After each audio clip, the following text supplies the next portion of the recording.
The West Ham Massive are pleased to support Iron Supporting Food Banks. They are a group of West Ham fans and friends inspired by the work of other football food banks around the country. They collect food and cash donations for a Newham food bank in Beckton, who supplies 7 distribution centres in the borough 7 days a week and hand out several hundred 3-day emergency food packs every month to families in need. They are also working with other groups to improve conditions for vulnerable adults and children in the Newham community. You can help by making a donation to their Just Giving page. You will find the link to this in the description section of the video details in this stream. Thanks for your support. Come on, you Irons.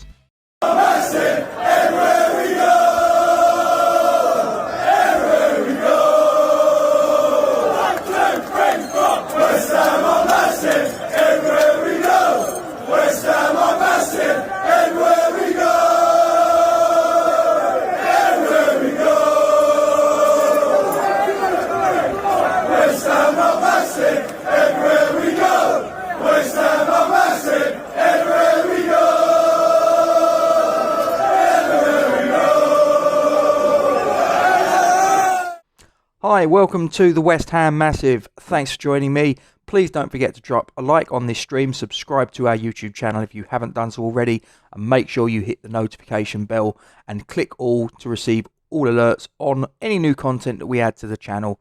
And as always, ladies and gentlemen, we thank you very much indeed for your support in this endeavour. Please don't also forget to put a comment in the section below once you've had a little listen to my thoughts on the goings on at West Ham United with relation to our manager, Mr. David Moyes. So I'm recording this on the evening of Wednesday the 7th of November. By the time this goes out, it might be in the morning. I don't know. It depends upon how the rest of my evening goes as to whether this goes out tonight or maybe tomorrow morning. Anyway, so yesterday I was buzzing around and there was a couple of headlines that flashed up on my phone as it happens. And the first story was about David Moyes not being in imminent danger, but he wasn't. It looked like sources at the club are saying that he's not going to be offered a new deal at the end of the season. Now, pretty much at the same time as this, I also saw another report which came at it from a slightly different angle, saying that David Moyes may well be offered a position in an upstairs role, and that also UEFA are possibly interested in giving him some sort of job when his tenure at West Ham ends. Now, I want to deal with the two issues side by side, and I want your comments in the section below. So I want to really sort of get the opinions of you guys. I did a video the other day on the dog walk. There was a lot of people that got involved, so I'm hoping there's going to be a lot of people getting involved this time, and I thank you for that. So he's not in any imminent danger. Well, straight off the bat, I think that's bollocks. We go into the fixture against Nottingham Forest on Sunday. They're literally a point behind us. If we lose that, we're sliding down the table at an alarming rate and confidence is starting to ebb away. So the statement that David Moyes is not in any imminent danger, I find quite ridiculous. So, not in any imminent danger, I completely disagree. But then the next statement that says that the club are not looking to give him any extension on his current deal. Now, let's just park for a moment whether that's a good thing, whether that's a bad thing, whether you want Moyes in or whether you want Moyes out. We'll get into that down the track. Just for now, let's just sort of deal with the fact that they're saying that they're essentially going to keep him in for the rest of the season and then bid him a cheery fuckety bye, right? So, here's the thing. This is very reminiscent for me, and I said this on the dog walk video, and I'll say it again. Very, very reminiscent of the last season of Sam Allardyce, 2014-15. He got a good start. We got to Christmas. I think we were second at that point. We went to Chelsea in a Boxing Day clash from memory. Lost it 2-0. Slid down the table. The season basically sort of came to a shuddering halt. And at the end of the season, Sam Allardyce, after the last game of the season, away at Newcastle, which I believe, again, from memory, was a 2-0 loss. It was announced that his contract was not being renewed. He was leaving by mutual consent, blah, blah, blah. Okay. This is very reminiscent of where we're at right now, but this is happening earlier in the season, which makes it a bit more concerning still. Now, for me, I think that having a manager in harness who knows that he's off at the end of the season, how motivated is that manager going to be to succeed? How motivated is that manager going to be to go out onto the training pitch at Rush Green and coach those players to the best of his ability? And again, just park the fact of whether you think he's a good coach or not. That's a separate issue. But is he going to give his all? Is he going to give his best endeavour? I'd argue not. So I think that that's a really dangerous game to play. If you know that he's only going to be in for a couple more months, I seriously think that you need to get rid now. You need to hand David Moyes his P45. You need to shove him off to the dole queue a little bit sharpish. If you know that he's beyond the end of this season, it's just not going to be David Moyes that's going to be at the helm anymore. Just move him on and bring a fresh manager in that can rebuild, reinvigorate, re-galvanise the troops, and maybe recover what started as a very good season and is starting to sort of fracture away. It's still not too late. We could still have a good season, but I think that if the message coming out of the London Stadium is that he's not having his deal renewed, I think that it presents a situation. I said it the other day. There's something of a power vacuum. There's something of a sort of like a schism where you've got a manager who's just going through the motions. You know, he's a dead man walking. He's a lame duck. So I think from that point of view, the decision needs to be made. Thanks, David Moyes, but your time up. There's the door. Fuck off. That's me. Then we move on to the other story that came out at the same time, which then that story was like, oh well, you know, we might make him an offer and move upstairs. Well, what room is there upstairs at the moment? I'm struggling to get my head around that one. Move him upstairs and do what exactly? Is he going to sort of, you know, do the vacuuming or something, you know, upstairs? What's that all about? I mean, we've got Tim Steidten, we've got Mark Noble, who, you know, Karen Brady's the MD, David Sullivan, Daniel Kretinsky. There's no more room upstairs, is there? I mean, you know, what is this? You know, moving upstairs. What will his role? What will his remit be exactly? And does that take anything away from the other guys that I've just mentioned? Tim Steidten, Mark Noble. Does it take away power from them, or is this just some ambassadorial role? It's just completely farcical. It really is.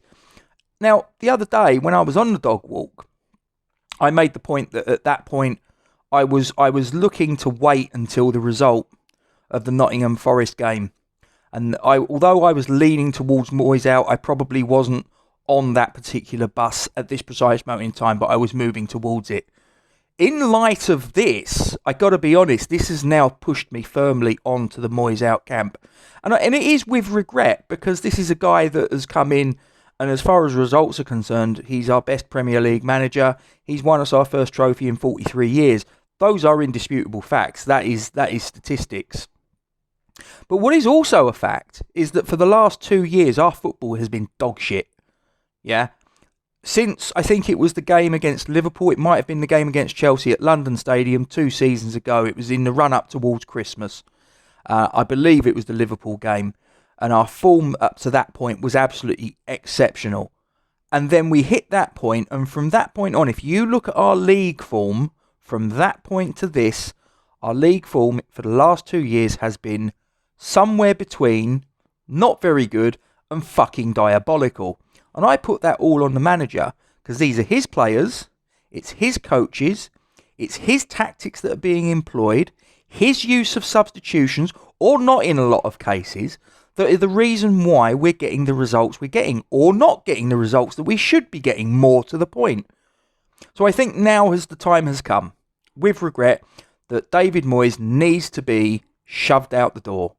And we need to get someone else in. Now, if that means that in the interim, until such time as we can install someone who is going to tick the boxes as far as the club's concerned. And those boxes are to play open, expansive, attractive football that's going to be pleasing on the eye and is going to leave the paying fans coming to the London Stadium feeling that they've had their money's worth, irrespective of the result. And that it's a manager that buys into our identity, namely the Academy of Football tag. This is probably the thing that has pissed me off about David Moyes the most over the last 2-3 years. His refusal to utilise youth players. Now, I know what some people are going to say. Not all of those youth players were good enough, and that is fine, not a problem. But last season, our under-18s pretty much swept all before them. I've had one-to-one conversations directly with the coaches involved in that team, and they don't want to say it, but I can see it in their facial expression. I can see it in their eyes. They're reluctant to have a pop at the manager, and I get it. They work for the club. They obviously they're treading on eggshells. But I know what that I'm reading between the lines. They know that the manager should be playing these kids, and for reasons that are only best known to himself, he doesn't. And as I say, that means the guy is not aligned with our ethos, with our history, with our very DNA. The Academy of Football. The Academy of Football is actually working very well. But if you've got a manager at the helm that isn't funneling that talent through into the first team squad, giving those players opportunities, from that point on, it's down to the player, right? From that point on, it is down to the player to grab that opportunity or not. That's not on the manager, okay? But the manager's not even giving these kids a fucking opportunity. We had a 4-1 defeat against Villa away the other week. Mubama was on the bench, didn't use him. We played the game against Brentford. He made 2 substitutions. He brought off Ben Rama, he brought off Antonio, and he brought on Fornals and Ings. 2 players, one of whom their confidence is shot to pieces, the other one of whom is an old man and is a piece of the jigsaw that doesn't fit properly. We could have made another 3 substitutions in that game. Divine Mubama was sitting on the bench, yet we're being told, well, he's not going to play Divine Mubama because Mubama's not signing a new contract. Well, what's the fucking point of having him on the bench then if that's your attitude? And maybe, Mr. Moyes, maybe the reason he's not signing a contract is because he looks at the way you've treated some of his contemporaries in the past. He looks at how the fact that, despite all the nice words you said in the summer, the nice platitudes that you gave him, well done, Divine. You're a good boy, Divine. Well done. Stay with us, Divine. We'll give you minutes in the first team in the Premier League. And since then, we've played 11 games in the Premier League. He's not had a single minute on the pitch at all. He's had 24 minutes of League Cup action. That's it. Nothing more. The kid's stagnated. He's depressed. He's pissed off. He's got no faith in that the manager is actually going to sort of see through his promise to sort of give him first team minutes. He doesn't want to sign the contract for this geezer. I'll tell you now, if David Moyes wasn't in and there was a manager in that was playing him, I'll tell you now, I'm pretty convinced that Divine Mubama would sign a contract. But because Moyes is fucking around, he won't put pen to paper. And quite frankly, I don't blame him, because if I was in that position, I probably wouldn't bother either. Anyway, that's my little rant out of the way. What do you think? The comment section is below. Get involved. Am I right? Am I wrong? I'm now on the Moyes out bus. I'm firmly on the Moyes out bus. I've had enough now. But I can understand there might be people out there that are Moyes in. So if you guys are Moyes in, try and convince me that I'm wrong. Try and convince me that maybe I've made a little bit of a misjudgment. The guys in the Moyes out camp, you're with me at the minute. I dare say you guys are going to have plenty to say, and you're going to get your comments in, and you're going to tell me that you agree with me. The guys in the Moyes in camp, give me a reason to change my mind. I don't think you'll succeed, but you're more than welcome to try. As I say, guys, thanks for joining me. Don't forget to drop a like on the stream. Subscribe to our YouTube channel if you're new around here. Hit the notification bell as well when you click subscribe, and don't forget to hit all. You'll be notified of any new content as and when we upload it to the channel. Thanks for listening to me, guys. Come on, you Irons. The West Ham Massive are pleased to support Iron Supporting Food Banks. They are a group of West Ham fans and friends inspired by the work of other football food banks around the country. They collect food and cash donations for a Newham food bank in Beckton, who supplies sub-distribution centres in the borough 7 days a week and hand out several hundred 3-day emergency food packs every month to families in need. They are also working with other groups to improve conditions for vulnerable adults and children in the Newham community. You can help by making a donation to their Just Giving page. You will find the link to this in the description section of the video details in this stream. Thanks for your support. Come on, you Irons.